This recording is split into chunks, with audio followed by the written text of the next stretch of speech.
Unemployment. As we've already mentioned, there are different ways in which you can participate in the game of a pendulum, either by supporting it or by trying to reject it. The latter can be even more dangerous. Why? Because the very desire to avoid a pendulum creates excess potential, and that excess will draw you straight into the funnel of transition. Today, almost everyone lives in fear of losing their job. This induced transition, where you suddenly find yourself living out on the street, is very insidious, and it all begins with something small. Something that seems harmless at first. Perhaps you overhear someone saying that your company isn't doing as well as before. Maybe someone you know has lost their job. Or you hear rumors, talk of downsizing, restructuring, redundancies. Subtly, quietly, something shifts inside. On a subconscious level, without you even realizing it, a red warning light has turned on. Soon after, another signal appears. Maybe inflation rises. Now you're on guard. And others around you feel the same. People start talking. And just like that, the pendulum of unemployment begins to gather momentum, feeding on everyone's energy. The news begins to report about falling markets. Tension rises. Worry turns into anxiety. Anxiety turns into fear.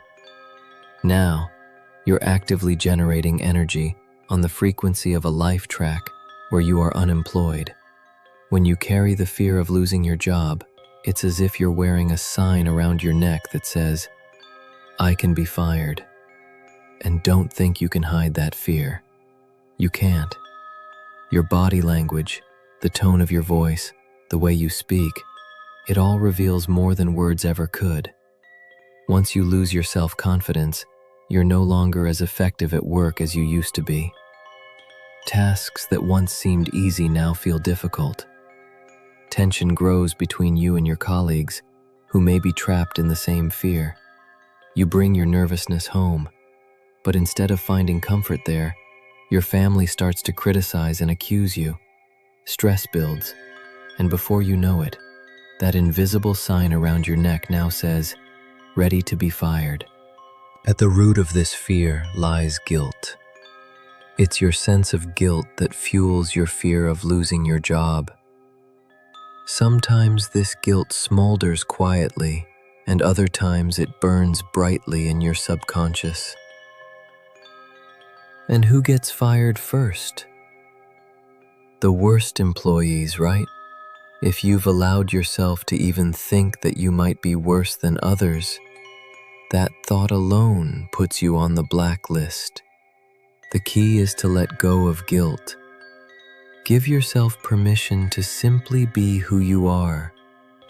And if your job really isn't going well, just start looking for a new one. Taking action dissolves the excess potential of your emotional worries. Some people even start looking for a new job while still employed, not because they actually want to leave right away, but because it gives them peace of mind. Having an alternative brings confidence. It's a form of insurance. When you're calm about your future, the balancing forces won't disturb you.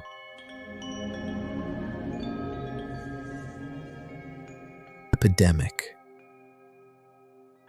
Now, you might be thinking, no, we can't possibly talk about life tracks when it comes to contagious diseases. People get sick because they're infected. And you'd be partly right. But here's the truth. People allow themselves to get infected. No, this doesn't mean that someone could have just avoided illness by wearing a mask. Masks wouldn't save them anyway. Perhaps you don't believe this, but honestly, I can't prove it to you through theory, just as I can't prove anything else described in this book. You wouldn't purposely walk around without a mask during a flu epidemic just to test whether the mask works or not. So instead, I'll simply tell you what I know. Whether you believe it or not is entirely up to you. Here's how it works. The reason for your illness is your voluntary participation in the game called Epidemic. Everything starts when you hear that an outbreak has begun. Let's say it's the flu. Everyone knows how flu spreads, through the respiratory system. And so, you, like everyone else, naturally accept the possibility that it could happen to you. Your mind immediately begins playing the being sick movie in your head. You imagine yourself with a fever, sneezing, coughing. That's it. From that moment on, you're already part of the game. You're emanating thought energy at the frequency of the destructive pendulum. Soon, you start unconsciously looking for evidence that an epidemic is indeed happening. Your attention sharpens. You begin to notice sneezing, coughing people around you. They were always there, you just never paid attention before. At work, at home, people start discussing the flu more and more. Your assumption that an epidemic is spreading gains more and more confirmation. Even if you don't actively seek it out, even if you're not that worried, it still finds you. It happens automatically. Once you've tuned yourself to the destructive pendulum's frequency, its grip on you only grows stronger, whether you realize it or not. And here's the irony. If you secretly wouldn't mind being sick, or if you believe you're destined to get sick, then you've already become an active follower of the pendulum. But even if you take the opposite approach, telling yourself over and over, I won't get sick, I'm healthy, I'll stay well, it still doesn't work. Why? Because you're still thinking about the illness.